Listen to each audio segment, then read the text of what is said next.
င်္ဂလာပါရှင်ဒီအစီအစဉ်ကတော့မဲကောင်သတင်းဌာနရဲ့တပတ်အတွင်းမဲကောင်မြေခွင့်အစီအစဉ်လေးဖြစ်ပါတယ်ရှင်ဒီအစီအစဉ်မှာတော့ရှမ်းပြည်အရှေ့ပိုင်းရဲ့ထူးခြားတဲ့သတင်းတွေကမ္ဘာရေးရာထူးခြားတဲ့သတင်းတွေနဲ့ရှမ်းပြည်ရဲ့တပတ်အတွင်းမိုးလေဝသအခြေအနေသုံးသပ်ချက်တွေကိုတင်ဆက်ပေးသွားမှာဖြစ်ပါတယ်ရှင်ဒီအစီအစဉ်ကိုတော့အပတ်စဉ်စနေနေ့ည9:00 နာရီမှာတင်ဆက်ပေးသွားမှာဖြစ်ပါတယ်ရှင်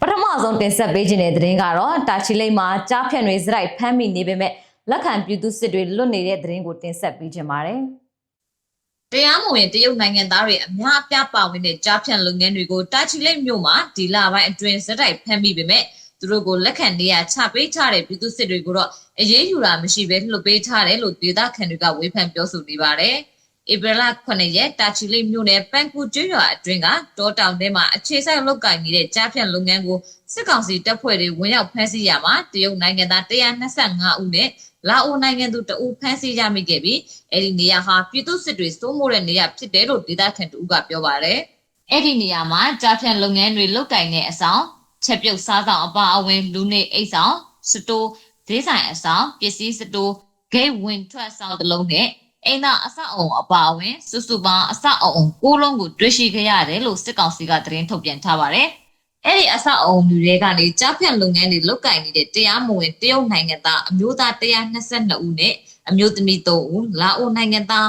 းအမျိုးသမီး2ဦးစုစုပေါင်းတရားမဝင်ပြည်ပနိုင်ငံသား126ဦးတို့ကိုဖမ်းမိခဲ့တာပါ။အဲ့ဒီမတိုင်ခင်ကတာချီလိတ်မြို့မှာကြားဖြန့်2ကြိမ်ဖမ်းဆီးခဲ့ပြီးဖေဖော်ဝါရီလ4ရက်ကရောင်နေဦးဝင်းအနီးမှာတစ်ကြိမ်မတ်လ3ရက်မဲခေါင်ရက်ကွက် International Hotel မှာတစ်ကြိမ်ဖမ်းဆီးခဲ့တာဖြစ်ပါတယ်။ရောင်နေဦးဝင်းအနီးဖမ်းဆီးမှုမှာတရုတ်နိုင်ငံသား150ဦး International Hotel မှာတရုတ်နိုင်ငံသား298ဦးအပါအဝင်နိုင်ငံခြားသား393ဦးကိုဖမ်းဆီးရမိခဲ့တယ်လို့စစ်ကောင်စီကထုတ်ပြန်ထားပါတယ်။အဲ့ဒီလိုဖမ်းဆီးပြီးတဲ့နောက်မှာတာချီလိတ်မြို့ပေါ်ကကြားဖြန့်လုပ်ငန်းတွေဟာပြည်သူစစ်တွေထိန်းချုပ်ထားတဲ့တောတောင်တွေကိုပြောင်းသွားတာလို့ဒေသခံတို့ကပြောပါတယ်။ကြားဖြန့်ခိုင်းတွေပြောင်းရွှေ့သွားတဲ့နေရာဟာတာချီလိတ်မြို့နယ်နဲ့မိုင်းဆက်မြို့နယ်အကြားက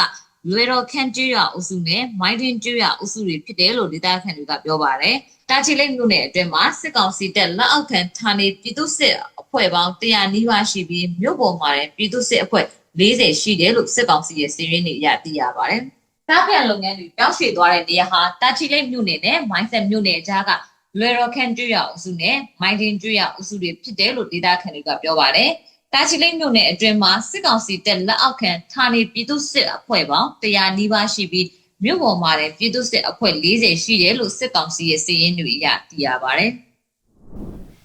နောက်ထပ်သတင်းတစ်ပုဒ်အနေနဲ့ဝါဒေတာမြို့တော်ပန်ဆိုင်အနီးမှာရန်ချက်ဆက်ယုံပောက်ကွဲလို့လူအများအပြားတေဆုံးတဲ့သတင်းကိုတင်ဆက်ပေးကြပါရရှင်။ဝါတပ်ဖွဲ့ UWSA ဌာနချုပ်ပန်ဆိုင်မြို့အနီးရောင်ပန်းကျွော်မှာရှိတဲ့ရန်ချက်ဆက်ယုံတစ်ခုပောက်ကွဲမှုဖြစ်ပြီးလူ100ကျော်တေဆုံးသွားတယ်လို့သတင်းရင်းမြစ်တွေစီကစုံစမ်းသိရှိရပါတယ်။ဧပြီလ9ရက်နေ့နေ့3နာရီမှာအဲ့ဒီရန်ချက်ဆက်ယုံပောက်ကွဲမှုဖြစ်ခဲ့တာဖြစ်ပြီးပောက်ကွဲမှုကတအားကြီးတာကြောင့်အလုသမားအများအပြားထိခိုက်တေဆုံးခဲ့ရတယ်လို့တချို့ဆိုရင်ခန္ဓာကိုယ်အပိုင်းပိုင်းပြတ်ထွက်ပြီးတေဆုံးသွားတယ်လို့သတင်းရင်းမြစ်တွေကပြောပါတယ်။ဒါအပြင်ရန်ချက်ဆက်ယုံကိုဦးဆောင်နေတဲ့တရုတ်နိုင်ငံသားကိုလည်းဝတ်တပ်ဖွဲ့ကအခင်းဖြစ်ပွားပြီးနောက်မှာဖမ်းဆီးထိန်းသိမ်းသွားတယ်လို့သတင်းရင်းမြစ်တို့ကပြောပါတယ်။ရန်ချက်ဆက်ယုံပောက်ကွဲမှုဟာစီးဆိုင်အနီးမှာရှိရာကြောင့်ပောက်ကွဲမှုတွေကူးစက်ကုန်ပြီးထိခိုက်မှုပိုများသွားတာဖြစ်တယ်လို့သတင်းရင်းမြစ်ကပြောပါတယ်။ရန်ချက်ဆက်ယုံဟာတရုတ်နိုင်ငံသားတွေဦးဆောင်လုပ်ကိုင်နေတာဖြစ်ပြီးလက်နက်ထုတ်လုပ်ကြမှာအသုံးပြုတဲ့ရန်မဟုတ်ပဲတထုမိုင်းခွဲရမှာအသုံးပြုတဲ့ရန်တွေကိုထုတ်လုပ်နေတာဖြစ်တယ်လို့သတင်းရင်းမြစ်စီကသိရပါတယ်။ဧပြီလ10ရက်မှာတော့ဝါဒေတာအတွင်းမှာရှိတဲ့ဓာတုစက်ယုံတွေဖောက်ခွဲရေးပစ္စည်းထုတ်လုပ်ရေးလုပ်ငန်းတွေအားလုံးယာယီပိတ်သိမ်းပြီးလုံခြုံရေးဆိုင်ရာစစ်ဆေးပြင်ဆင်မှုတွေပြုလုပ်ကြဖို့ဝအရက်ပဲဖောက်ခွဲရေးပစ္စည်းစီမံခန့်ခွဲရေးရုံးကအမိန့်ထုတ်ပြန်လိုက်ပါတယ်။နောက်ထပ်သတင်းတစ်ပုဒ်အနေနဲ့ကြားဖြန့်တရုတ်နိုင်ငံသားအများအပြားကိုမိုင်းလာကနေတရုတ်ဘက်ကိုလွှဲပြောင်းပေးတဲ့သတင်းကိုတင်ဆက်ပေးပါမယ်။ရှမ်းပြည်အရှေ့ပိုင်း MDAA ထိန်းချုပ်ထားတဲ့မိုင်းလာအထူးဒေသ၄မှာဖမ်းမိထားတဲ့ကြားဖြန့်တရုတ်နိုင်ငံသားအများအပြားကိုတရုတ်နိုင်ငံဘက်ကိုဧပြီလ9ရက်ကလွှဲပြောင်းပေးခဲ့တယ်လို့သတင်းရင်းမြစ်တွေစီကသိရပါတယ်။အဲ့ဒီကြားဖြန့်တွေကိုဧပြီ9ရက်မှာနေဆက်တနေရာကနေ Express ကားအစီးအနည်းဆုံး9စီးနဲ့လွှဲပြောင်းခဲ့တယ်လို့ဆိုပါတယ်။အတိအကျမသိရသေးပေမဲ့ခံမှန်း200ကျော်ပဲတနေကုန်လွှဲနေတာလို့သိရတယ်လို့သတင်းရင်းမြစ်ကပြောပါတယ်။ ဆက်ဆက်သတင်းအနေနဲ့ UWSA ထိန်းချုပ်ထားတဲ့ပန်ဆိုင်မှာဧပြီလ9ရက်က MDAA အဖွဲ့နဲ့ MNDAA အဖွဲ့ခေါင်းဆောင်ပိုင်းတချို့ကကြားဖြန့်တိုက်ဖြတ်ရေးအဖွဲ့တွေကိုခေါ်တွေ့ပြီးရှမ်းပြည်မြောက်ပိုင်းမဟာမိတ်ထိန်းချုပ်ထားတဲ့ဒေသအားလုံးမှာကြားဖြန့်ကင်းစင်ရေးအတွက်စစ်ဆေးရေးတစ်ခုအနေနဲ့ဖော်ဆောင်ဖို့အစည်းအဝေးလုပ်ခဲ့တယ်လို့အဲ့ဒီသတင်းချင်းမြစ်ကပြောပါတယ်ပြီးခဲ့တဲ့မတ်လ26ရက်မနက်ပိုင်းကလည်းပန်ဆိုင်မှာရှိတဲ့မန်ခါနယ်စပ်ဂိတ်ကနေတဆင့်တရုတ်နိုင်ငံယူနန်အစိုးရစီကိုတရားမဝင်တရုတ်နိုင်ငံသားကြားဖြန့်32ဦးကိုလွှဲပြောင်းပေးခဲ့ပါသေးတယ်။နိုင်ငံတကာသတင်းအနေနဲ့ Hormuz ရေလက်ကြားမှာပျောက်ဆုံးနေတဲ့တင်မောသား3ဦးတေဆုံးကြောင်းအတည်ပြုလိုက်တဲ့သတင်းနဲ့9စက္ကန့်တလုံးပြစ်နိုင်တဲ့ကိုရီးယားမော်တာလက်နက်ကိုပူတင်ထုတ်ပြလိုက်တဲ့သတင်းကိုတင်ဆက်ပေးကြပါရရှင်။ Hormuz ရေလက်ကြားထဲမှာအီရန်နိုင်ငံရဲ့တိုက်ခတ်တာကိုခံခဲ့ရတဲ့ထိုင်းကုန်တင်တင်မောပေါ်ကနေပျောက်ဆုံးနေတဲ့ထိုင်းတင်မောသား3ဦးစလုံးတေဆုံးသွားပြီဖြစ်တယ်လို့ဒုတိယဝန်ကြီးချုပ်နဲ့နိုင်ငံခြားရေးဝန်ကြီးဖြစ်သူတိဟာဇတ်ဖောက်ကတ်ကောကအင်္ဂါနေ့မှာအတည်ပြုပြောကြားလိုက်ပါတယ်။တေဆုံးသွားသူတွေရဲ့မိသားစုဝင်တွေနဲ့အတူထပ်တူဝမ်းနဲ့ကြေကွဲရကြောင်းနဲ့အခုဖြစ်ရဟာတကယ်ကိုဝမ်းနဲ့တုန်လှုပ်ဖို့ကောင်းတဲ့ဆုံးရှုံးမှုတစ်ခုဖြစ်ကြောင်းနိုင်ငံခြားရေးဝန်ကြီးဌာနမှလုပ်တဲ့သတင်းစာရှင်းလင်းပွဲမှာဝန်ကြီးကထည့်သွင်းပြောဆိုခဲ့တာပါ။တိဟာဇတ်ဟာအိုမန်နိုင်ငံခြားရေးဝန်ကြီးရဲ့ဖိတ်ကြားချက်အရလာမယ့်ဧပြီ15ရက်ကနေ16ရက်အထိအိုမန်နိုင်ငံကိုသွားဖို့ရှိနေပြီးအဲ့ဒီခရီးစဉ်အတွင်းမှာထိုင်းတင်မောသားတွေကိုကူညီပေးခဲ့တဲ့အိုမန်အစိုးရကိုထိုင်းနိုင်ငံကိုစားကျေးဇူးတင်စကားပြောကြားသွားမှာဖြစ်ပါတယ်။ဒါအပြင်ဟော်မုတ်ရေလက်ကြားကိုပူးတွဲထိန်းချုပ်ထားတဲ့အိုမန်နဲ့အီရန်နိုင်ငံတို့အကြားရေချောင်းသွားလာမှုစီမံခန့်ခွဲရေးလုံခြုံရေးနဲ့ငြိမ်းချမ်းစွာကူးသန်းနိုင်ဖို့အတွက်ဆွေးနွေးနေတာကိုထိုင်းအစိုးရကအနီးကပ်စောင့်ကြည့်နေတယ်လို့သူကပြောပါတယ်။ဒါအပြင်ဟော်မုတ်ရေလက်ကြားကိုပူးတွဲထိန်းချုပ်ထားတဲ့အိုမန်နဲ့အီရန်နိုင်ငံတို့အကြားရေချောင်းသွားလာမှုစီမံခန့်ခွဲရေးလုံခြုံရေးနဲ့ငြိမ်းချမ်းစွာကူးသန်းနိုင်ဖို့အတွက်ဆွေးနွေးနေတာကိုထိုင်းအစိုးရကအနီးကပ်စောင့်ကြည့်နေတယ်လို့သူကဆက်ပြောပါတယ်။လောလောဆယ်မှာထိုင်းတင်မောတစည်းကတော့အဲ့ဒီ area ကထွက်လာနိုင်ခဲ့ပြီဖြစ်ပေမဲ့အရေးကြီးတဲ့ဓမြဩဇာတွေတင်ဆောင်လာတဲ့တင်မောတစည်းအပါအဝင်အခြားထိုင်းတင်မောကိုစီးကတော့ဖြစ်တန်းခွင့်ရဖို့စောင့်နေစေဖြစ်ပါတယ်။ဒီအပြစ်အခက်ရစဲရေးကာလအတွင်းမှာကျန်နေသေးတဲ့ထိုင်းတင်မောတွေဟုံးမုတ်စီလက်ကြကိုဘေးကင်းကင်းနဲ့ဖြစ်တန်းနိုင်ဖို့အတွက်အီရန်နိုင်ငံနဲ့ညှိနှိုင်းဆောင်ရွက်ပေးဖို့အိုမန်နိုင်ငံရဲ့အကူအညီကိုထိုင်းနိုင်ငံအနေနဲ့တောင်းခံသွားမယ်လို့ပြောခဲ့ပါတယ်။ဒီအပြစ်အခက်ရစဲရေးကာလအတွင်းမှာကျန်နေသေးတဲ့ထိုင်းတင်မောတွေဟုံးမုတ်စီလက်ကြားကိုဘေးကင်းကင်းနဲ့ဖျက်ဆီးနိုင်ဖို့အတွက်အီရန်နိုင်ငံနဲ့ညှိနှိုင်းဆောင်ရွက်ပေးဖို့အိုမန်နိုင်ငံရဲ့အကူအညီကိုထိုင်းနိုင်ငံအနေနဲ့တောင်းခံသွားမယ်လို့ပြောကြားခဲ့ပါတယ်။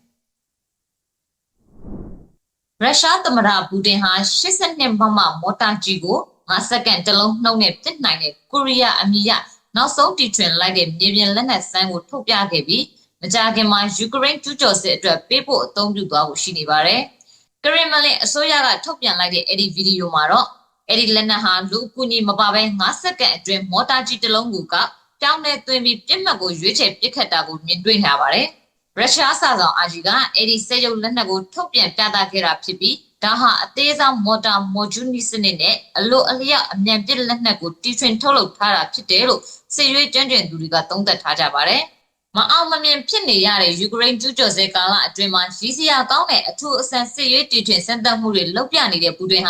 ာနှစ်ဆန်းပိုင်းကလည်းစစ်မြေပြင်သုံးတန်ချက်ကကားဘေးပတ်လည်မှာတမဏိကေဘယ်ကျိုးတွေကိုလက်ပတ်စီတဲ့ဆက်ထဲသွင်းပြီးကားကိုမထိခင်တပေလအလိုမှာ drone တွေကိုလဲနေတဲ့ကျိုးတွေကရိုက်မိပြီးဖောက်ခွဲဖျက်ဆီးပြတဲ့ဗီဒီယိုကိုထုတ်ပြန်ခဲ့ပါသေးတယ်။လိတ်တင်ကားလို့ခေါ်တဲ့ဆိုဗီယက်ခေတ်စနစ်တစ်ခုကိုထပ်ပြီးမိုးမှန်ထားတဲ့အိမ်တစ်လုံးလောက်ရှိတဲ့တင်ကားကိုလည်းတီထွင်ပြီးရှေ့တန်းမှာသုံးခဲ့ပေမဲ့ဘုံထိမှန်ပြီးအကုန်လုံးပျက်စီးသွားခဲ့တဲ့ရုပ်သံမှတ်တမ်းကိုလည်းမြင်တွေ့ခဲ့ကြရပါတယ်။ပူတင်ရဲ့စစ်သားတွေဟာယူကရိန်းရှေ့တန်းမှာကြောဘိုအိတ်လိုမျိုး Starlink Internet ဆက်ကိုထိပ်ဆွဲပြီးမြင်းစီးနေတဲ့မြင်ကွင်းကိုလည်းမြင်တွေ့ခဲ့ရပါတယ်။နောက်ဆုံးတင်ဆက်ပေးချင်တာကတော့မိုးလေဝသပညာရှင်ဦးဝင်းနိုင်ရဲ့ရှမ်းပြည်တပတ်စာမိုးလေဝသအခြေအနေသုံးသပ်ချက်ကိုတင်ဆက်ပေးမှာဖြစ်ပါတယ်။ Pacific သမုဒ္ဒရာမှာ Invest 90W ကနေစင်လက်ကူလို့အမည်ရတဲ့တိုင်ဖုန်းမုန်တိုင်းဖြစ်ပေါ်လာနိုင်ပြီးဒီမုန်တိုင်းကြောင့်ကမ္ဘာမြောက်ဘက်ခြမ်းမှာမုတ်တုံရာသီစတင်ဖို့ပိုနီးကပ်လာတာကိုတွေ့ရပါတယ်။ဒါပေမဲ့လက်ရှိခံမှန်းချက်တွေအရရှမ်းပြည်အပါအဝင်မြန်မာနိုင်ငံတော်တော်များများမှာဧပြီ17ရက်ကနေ18ရက်အတွင်းမိုးရွာဖို့အခြေအနေမရှိပဲကြံကာလအတွင်းမှာနေ့အပူချိန်တွေတဖြည်းဖြည်းမြင့်တက်လာနိုင်ပါတယ်။ရှမ်းပြည်တစ်ခုလုံးမှာတိမ်နှင်းငယ်ကနေအသင့်ပဲရှိမှာဖြစ်ပြီးရှမ်းအရှိတာချီလိပ်ဘက်မှာအမြင့်ဆုံးအပူချိန်40ဒီဂရီဆက်စီရဲ့အထိရှိနိုင်လို့အပူဆုံးဒေသဖြစ်နေမှာပါ။ရှမ်းတောင်နဲ့ရှမ်းမြောက်မှာတော့အမြင့်ဆုံးအပူချိန်31ဒီဂရီဆက်စီရက်ကနေ35ဒီဂရီဆက်စီရက်ဝန်းကျင်မှာရှိနေပါမယ် လေတိုင်နှုန်းအနေနဲ့ရှမ်းတောင်နဲ့ရှမ်းမြောက်မှာတနအီ15မိုင်ကနေ25မိုင်အထိလေပြင်းတိုက်နိုင်တာကြောင့်သတိပြုဖို့လိုပါမယ်။လေထုညဉ့်ညမ်းမှုအပိုင်းမှာရှမ်းပြည်နယ်တောင်ပိုင်းနဲ့အရှေ့ပိုင်းဒေသတွေမှာညဉ့်ညမ်းမှုအညွှန်းကိန်း AQI အမြင့်ဆုံးဖြစ်နိုင်ပြီး85ကနေ180အတွင်းမှာရှိနေနိုင်ပါတယ်။လေထုထဲမှာ PM 2.5 အမှုအမွှားပါဝင်မှုကလည်း WHO သတ်မှတ်ချက်တော့ပိုများနေတာဖြစ်တဲ့အတွက်ကျန်းမာရေးဂရုစိုက်ကြဖို့လိုအပ်ပါမယ်။နေ့လယ်ပိုင်းတွေမှာလေထုဆိုဆိုင်စနေ့လယ်ပိုင်းတွေမှာလေထုဆိုဆိုင်စ30ရာခိုင်နှုန်းကနေ50ရာခိုင်နှုန်းအထိကျဆင်းနေနိုင်ပြီးပိုပြီး6သွေ့နေပါလိမ့်မယ်။စိုက်ပျိုးရေးနဲ့ပတ်သက်လို့မြေစီလွှာအခြေအနေကိုကြည့်ရင်ရှမ်းပြည်တစ်ခုလုံးမှာမြေစီလွှာအဆိုဓာတ်တွေတော်တော်လေးနည်းနေတာကိုတွေ့ရပါတယ်။အထူးသဖြင့်ရှမ်းအရှိတာချီလိပ်ဘက်မှာအဆိုဓာတ်4ရာခိုင်နှုန်းကနေ6ရာခိုင်နှုန်းပဲရှိလို့အနည်းဆုံးဖြစ်နေပြီးရှမ်းတောင်နဲ့ရှမ်းမြောက်မှာလည်း6ရာခိုင်နှုန်းကနေ12ရာခိုင်နှုန်းကြားမှာပဲရှိနေတာကြောင့်ရင်ဝက်ပြန်နှုန်းမြန်မာနေမှုနဲ့အတူစိုက်ခွင်းတွေမှာအစိုးရထိမ့်သိမ့်မှုပြုပြုတင်ပါတယ်ရှင်